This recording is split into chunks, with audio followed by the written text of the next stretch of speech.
was 31, midwife at the John Radcliffe. Was doing a stint in the antenatal clinic. 3 of my patients miscarried in 1 week. Others were in their 5th and 6th month.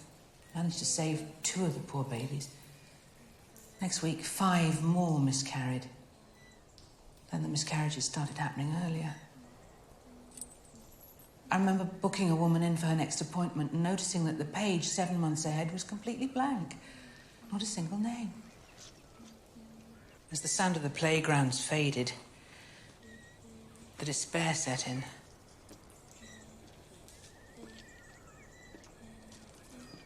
Very odd what happens in a world without children's voices.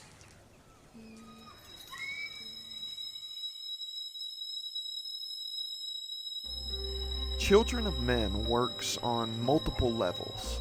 It's a dystopian tale, a war movie, a political commentary, a social commentary, and all of these are a valid lens through which to view the film.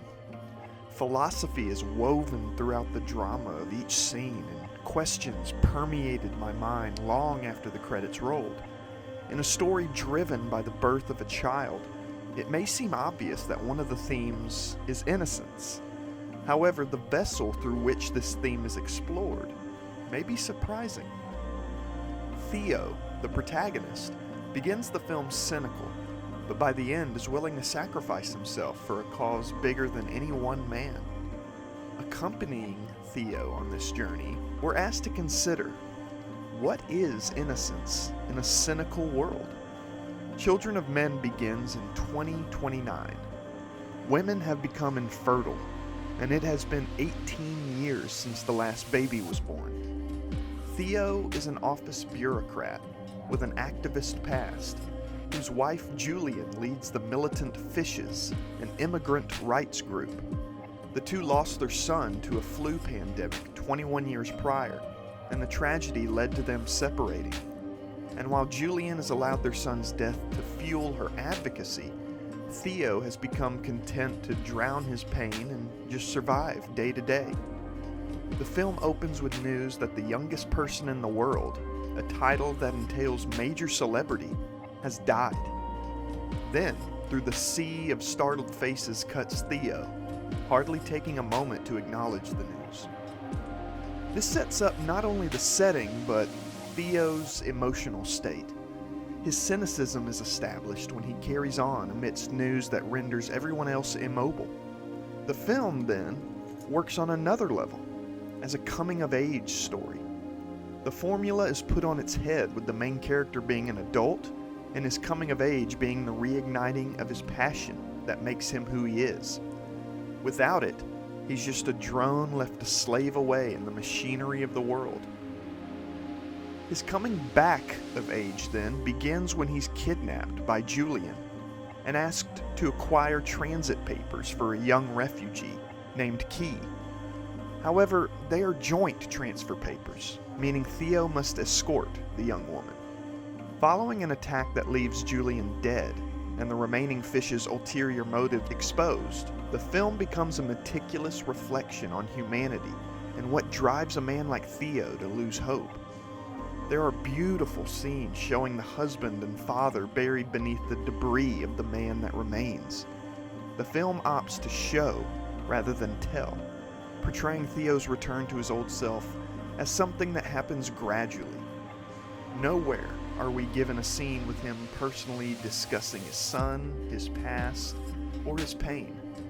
Instead, we're left to infer what changes the man, whose heroism manifests before our eyes. It brings us back to the question the film is asking. What is innocence in a cynical world? This scene from the film illustrates it surprisingly well.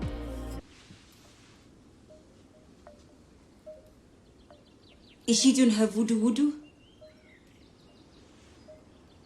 She's doing something. She smited me with that. Said it was good for my baby.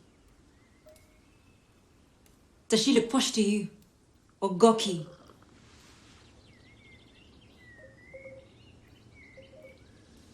Earnest. Being innocent is being free of ill intent or corrupted motive.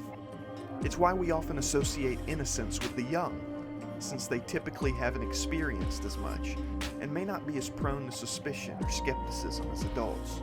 But this is a world without the young. So the question shifts: can adults be innocent? The film offers up a relatively hopeful answer.